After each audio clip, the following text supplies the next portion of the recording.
এই যে ভাই এখন দেখেন, এখন পাবেন ভাই।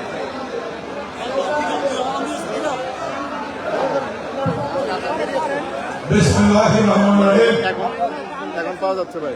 আজকে সাভার উপজেলায় অধীনস্থ কেরানীগঞ্জের সাথে নির্বাচনী আসনে অন্তর্ভুক্ত ইউনিয়ন বিএনপি মহান স্বাধীনতা ঘোষক শহীদ রাষ্ট্রপতি জিয়াউর রহমানের 54তম শাহাদাত বার্ষিকী উপলক্ষে দোয়া মাহফিল এবং তওয়ারক বিতরণ আয়োজন করেছেন। এই আয়োজনে উপস্থিত মুখ্য ভূমিকা পালন করেছেন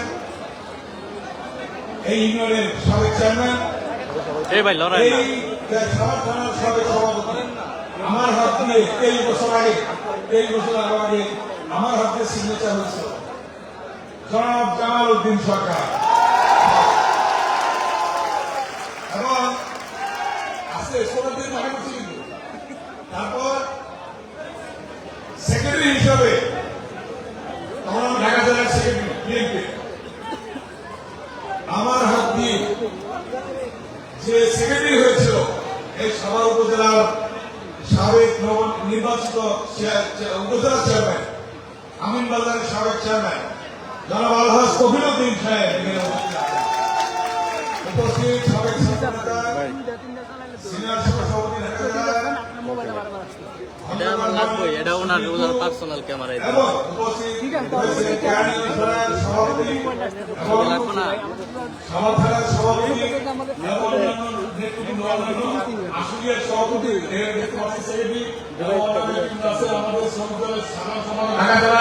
উপস্থিত আছেন এবং আরো অনেক নেতৃবৃন্দ উপস্থিত আছেন। আমরা বলতে গেলে অনেক করতে হবে।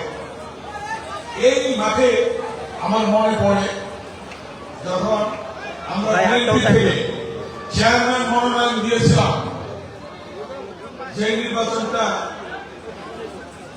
ভোট চাওয়ার জন্য আমি এই মাঠে এসেছিলাম, তাই না? এই মাঠে সেদিন আল্লাহ জামাল উদ্দিন সরকারকে আমরা চেয়ারম্যান মনোনয়ন দিয়েছিলাম এবং এই মাঠে এসে আমি আপনাদের কাছে ভোট চেয়েছিলাম, মনে আছে? ওনার জন্য ভোট চেয়েছিলাম এই মাঠে এসে, যে আপনারা সবাই একজন জনদরদী মানুষ জামাল উদ্দিন সরকারকে ভোট দেবেন, মনে আছে আপনাদের? এই মাঠে দাঁড়িয়ে আমি বলছিলাম। আমি ইনশাআল্লাহ চেয়ারম্যান হয়েছিল, কিন্তু কাজ করতে পারে নাই, সরকার ছিল অন্য। ওই যে কফিলউদ্দিন সাহেব, আলহাজ কফিলউদ্দিন উপজেলা চেয়ারম্যান হয়েছে, কিন্তু কাজ করতে পারে নাই, উপজেলায় ঢুকতে দেয়নি আওয়ামী লীগের ফ্যাসিস্ট খুনি শেখ হাসিনার গুন্ডা বাহিনীরা। এই ধরনের অবস্থা ছিল। আমি আজকে গত পরশুদিন আমাদের চেয়ারম্যান সাহেব সবার কাজে আমরা বসছিলাম, ওখানে আমি হঠাৎ করে সেন্সলেস হয়ে পড়ি, অসুস্থ হয়ে পড়ি। সাথে ওনার স্বামী উনি আমাকে হসপিটালে নিয়ে যাওয়া হয় এবং পরে আমি শুনেছি 3-4 ঘন্টা পরে যখন আমার ফিরে আসছে, তখন চেয়ারম্যান সাহেব হসপিটালে গিয়েছিলেন সাথে সাথে। আমি কৃতজ্ঞতা প্রকাশ করি, ধন্যবাদ জানাই এবং আপনার দোয়া করেছেন, আপনাদের দোয়ায় আজকে আল্লাহ তাআলা আমাকে এখানে এনেছে। রাত্রেও চিন্তা করতে পারিনি যে আমি আসতে পারবো এখানে। শুধু চেয়ারম্যান সাহেব বলবো, শুধু একটু হাত উঠে আসতে পারবে রাত্রে, আল্লাহ এনেছে। কে আনলো? আল্লাহ। আল্লাহ তাআলা এনেছে। আমাদের সভাপতি সাহেব আমাদের আলাদ মহিউদ্দিন সাহেব, উনিও আমার ফোনটা এখন দাঁড়ায় আসতে হবে। আমরা অবশ্যই আসবো যদি আল্লাহ শরীরটা আমার ভালো রাখে। আজিজ সাহেব এই ইউনিয়নের সেক্রেটারি, সেও আমাকে ফোন করে বলছেন। যাই হোক, আজকে আপনারা জানেন বাংলাদেশের বিভিন্ন ক্রান্তিকালে জনগণ যখন বিপদে পড়ে তখনই জিয়া পরিবার জনগণের পাশে দাঁড়ায়। ঠিক কিনা কথা? জবাব দিয়ে আমার সাথে 1971 সালের 25শে মার্চ যখন হানাদার বাহিনী আক্রমণ করলো রাতের অন্ধকারে, পাকিস্তানি হানাদার বাহিনী, সেদিন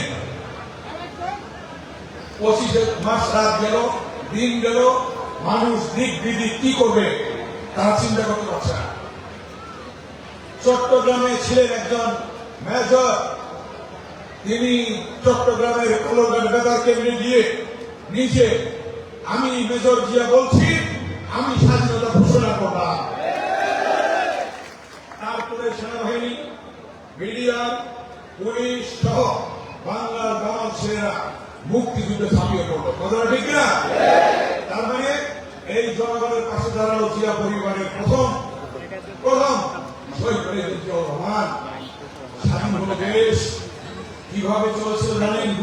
খুন, অনেক ধরনের অন্যায় অত্যাচার শুরু হয়েছিল এবং সেই সময় আমারও মামলা হয়েছেন, আমি জানি, তাই না?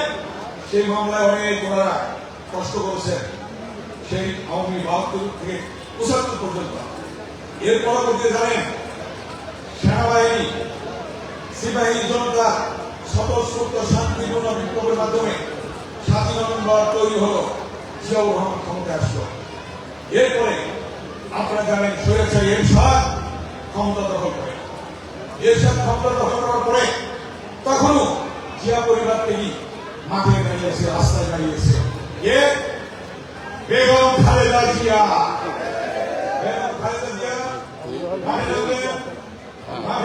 তিনি একজন রাষ্ট্রপতি সহযোগী হিসাবে মুক্তিযোদ্ধা, বীরত্ব, প্রধান নির্বাচিত সহযোগী বেগম খালেদা জিয়া দীর্ঘ 9 বছর আন্দোলন হলো, ডাক্তার মিলন সবাই শহীদ হলো। তারপরে স্বৈরাচার মুক্ত হলো বাংলাদেশ ছাত্র জনতা দল কি মনে আছে আপনাদের? সেই 90 সালে বেইমানি করেছিল আন্দোলনে এই ফ্যাসিস্ট শেখ হাসিনা, কিন্তু খালেদা জিয়া আপসীভাবে নেতৃত্ব দিয়েছে। ঠিক কথা না? সেই নেতৃত্বে আন্দোলন হয়েছে মহাসভা, সেই নেতৃত্বে বেগম খালেদা জিয়া 91 সালে নির্বাচন হল। 6 ডিসেম্বর এর সাথে পতন, তারপরে খালেদা জিয়া 91 সালে ক্ষমতায় আসলো। গণতন্ত্র আসলো, গণতন্ত্রের মা হিসাবে পরিচিত হল বেগম খালেদা জিয়া। তার মানে তখনও বেগম খালেদা জিয়া জনগণের পাশে দাঁড়িয়েছে, তার মানে জিয়া পরিবার থেকে। এরপরে ফ্যাসিস্ট খুনি শেখ হাসিনা দিনের ভোট রাতে নিয়ে ক্ষমতায় আসলো বিনা ভোটে। একটা অবৈধ সরকার, তার বিরুদ্ধে আন্দোলন শুরু হল। একটি পর্যায়ে লন্ডনে বসে বিএনপির ভারপ্রাপ্ত চেয়ারম্যান দেশ নায়ক তারেক রহমান, তিনি আন্দোলনে ডাক দিলেন। তিনি মাঠে পথে প্রান্তরে গ্রামে গঞ্জে মানুষকে ডাক দিলেন। আন্দোলন শুরু হলো, অনেক ভাই শহীদ হলো। তার পরবর্তীতে আপনারা জানেন ছাত্র জনতার আন্দোলনের মধ্যে দিয়ে খুনি ফ্যাসিস্ট শেখ হাসিনার পতন ঘটল। একদিন আগেও যে বলছিল শেখ হাসিনা পালায় না, আওয়ামী লীগ পালায় না, কিন্তু একদিন পরে কি দেখলাম পালাইছে না, পালাই গেছে। কে করলো? আল্লাহ। কারণ এটা কারণ কি জানেন? সূরা আল ইমরানে আছে কোরআন শরীফে, আল্লাহ দিনকে রাত, রাতকে দিন, বাদশাকে ফকির, ফকিরকে বাদশা, রাজ্য ধারণ করেন, রাজ্য কেড়ে নেন, সম্মান দান করেন, সম্মান কেড়ে নেন, পৃথিবী সৃষ্টি করেন, পৃথিবী ধ্বংস করেন, জীবিতকে মৃত করেন, মৃতকে জীবিত কে করেন? উপরে হাত দিয়ে দেখা কে করেন? একমাত্র আল্লাহ, অন্য কেউ না। দেখলেন কিভাবে গোষ্ঠী সভা পড়াইল, হাজার হাজার ছাত্র জনতাকে হত্যা করছে, ইলিয়াসাকে গুম করেছে, চৌধুরী আলমকে গুম করেছে, সুমনকে গুম করেছে, শাহপুরা নারায়ণগঞ্জের তাকে হত্যা করেছে, রুয়ে আলম ছাত্র নেতা ভোলার তাকে হত্যা করেছে, আপনার মুন্সিগঞ্জের শাহন তাকে হত্যা করেছে, 57 জন সেনা কর্মকর্তা হত্যা করেছে। এর বিচার শুরু হয়ে গেছে, বুঝলেন? তারা খুনি হিসাবে পরিচিত হয়েছে, খুনি হিসাবে পরিচিত হওয়ার কারণেই আজকে একটু আইন করে আওয়ামী লীগের রাজনীতি বন্ধ করে দিয়েছে। আওয়ামী লীগ বাংলাদেশে আর কখনো রাজনীতি করতে পারবে না। শোনেন না করে না? নির্বাচন কমিশন বলে দিয়েছে যেহেতু রাজনীতি দলটি নিষিদ্ধ হয়েছে সেহেতু তারা নির্বাচন করতে পারবে না।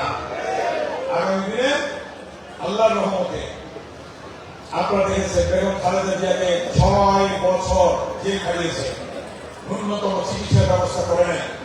আওয়ামী লীগের ঝন্ডা পান্ডা গুন্ডা চেয়ারম্যান মেম্বার তারা বিদেশে চিকিৎসা পায়, খালেদা জিয়া পায় না। কিন্তু খুনি হাসিনার পতনের পরে জন্মলীগে তিনি চিকিৎসা করে আল্লাহর রহমতে ভালো হয়ে এসেছে। এই মামলা অনেক ছিল, অনেক ছিল বিদেশে নির্বাচন ছিলেন আছে বিএনপি ভারপ্রাপ্ত চেয়ারম্যান দেশের তারেক রহমান এই আলাস কমিটি সাহেবের ভাই হানিফ সাহেবকে সে অযথা মিথ্যা মামলা দিয়ে তাকেও নির্বাচনে রেখেছিল। আপনারা জানেন এই কথাগুলি। তাই আজকে এই যে আমার ডান দিকে বা দিকে জামালউদ্দিন সরকার সহ কবির সাহেব সহ কত মামলার যে আসামি আপনারা ব্যাংক মামলার সবাই সামনে পিছনে প্রত্যেকটি মামলার আসামি ছিলেন। তারেক রহমান আজকে দেখেন ম্যাডাম খালেদা জিয়া চিকিৎসা শেষে 800 বেশি আল্লাহ রহমতে সুস্থ এখন। তারেক রহমানের সহধর্মিনী বিএনপি ভারপ্রাপ্ত চেয়ারম্যান ডাক্তার জুবাইদুর রহমান বাংলাদেশে আসছে। ইনশাআল্লাহ কয়েক মাসের মধ্যে বিএনপি ভারপ্রাপ্ত চেয়ারম্যান দেশের তারেক রহমান বাংলাদেশে ফিরে আসবেন ইনশাআল্লাহ। আপনারা দোয়া করবেন, দোয়া করবেন, কারণ সারা বাংলাদেশে আওয়াজ উঠেছে আল্লাহ রহমতে বিএনপি ক্ষমতায় আসবে, খালেদা জিয়া ক্ষমতায় আসবে, তারেক রহমান ক্ষমতায় আসবে এবং ওই কেরানীগঞ্জের মতো যে উন্নয়ন হয়েছে কেরানীগঞ্জ আছে, কেরানীগঞ্জে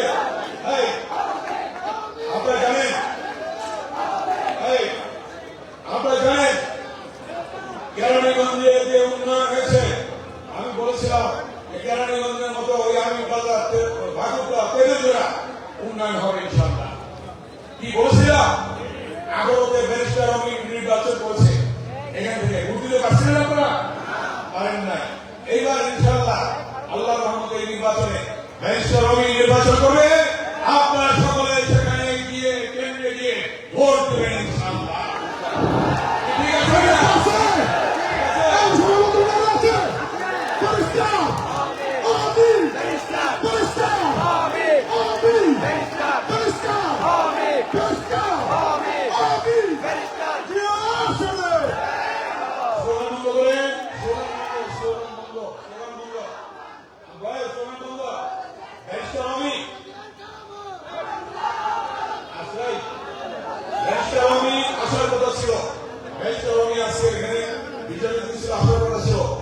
আরেকটা প্রোগ্রামে গেছে, আরেকটা জায়গায়, যার জন্য সে প্রোগ্রামে গেছে। আমি এই প্রোগ্রামে আসতে পারে নাই। ব্যারিস্টার আমি আপনাদেরকে সবাইকে সালাম জানিয়েছে, সবাইকে সালাম জানিয়েছে, দোয়া করতে বলছে। আপনারা আপনাদের কাছে আমার অনুরোধ, আর কোন ভয় করবেন না, আল্লাহ ছাড়া কারো কাছে মাথা নত করবেন না। কি 15 বছর 16 বছর মামলা হামলার জন্য আপনারা যান কষ্ট করেছেন না? কষ্ট করেছেন, অনেক ভাবে নির্যাতন হয়েছে, অনেক ভাবে। আর নির্যাতন হবে না। অন্তর্বর্তীকালীন সরকার নির্বাচন দেবে, সেই নির্বাচনে আপনারা গিয়ে আল্লাহর নাম নিয়ে কি করবেন? বিএনপির ভারপ্রাপ্ত চেয়ারম্যান জনাব তারেক রহমান বলেছেন যে নির্বাচনী কাজে ঝাঁপিয়ে পড়ুন সবাই, বলছে। আপনারা ঘরে ঘরে গিয়ে মা বোনকে বলবেন যে কেরানীগঞ্জে যেমন উন্নয়ন হয়েছে, আগামীতে দেশ চরণের মাধ্যমে এই জামাল সরকারের পরামর্শ নিয়ে, কমিশনের পরামর্শ নিয়ে, এবং ওই যে ধরুন কমি আছেন ভাগুতা, তাদের পরামর্শ নিয়ে, অন্যান্য নেতাদের পরামর্শ নিয়ে ইনশাআল্লাহ প্রতিটা ইউনিয়নে উন্নয়নটা হবে। এতে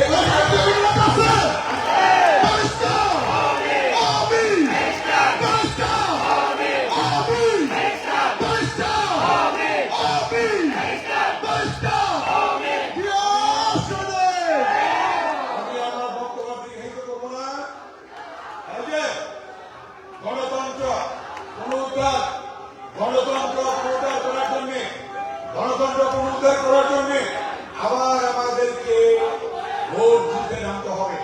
সেই ভোট যুদ্ধে নেমে আপনারা কাজ করবেন, এটি আমার বিনীত অনুরোধ। আর আজকে যে আয়োজনটা করেছেন আমাদের জামালউদ্দিন সরকার সাহেব, সাবেক চেয়ারম্যান, আমাদের সভাপতি যারা মালান মহিউদ্দিন সাহেব, সেক্রেটারি আজিজ সাহেব, ওনারা মিলে এবং বিএনপি অন্য সংগঠন মিলে যে আয়োজনটা করেছেন, এই জন্য আপনাদেরকে ধন্যবাদ জানাই, অভিনন্দন জানাই, শুভেচ্ছা জানাই। বিএনপি এবং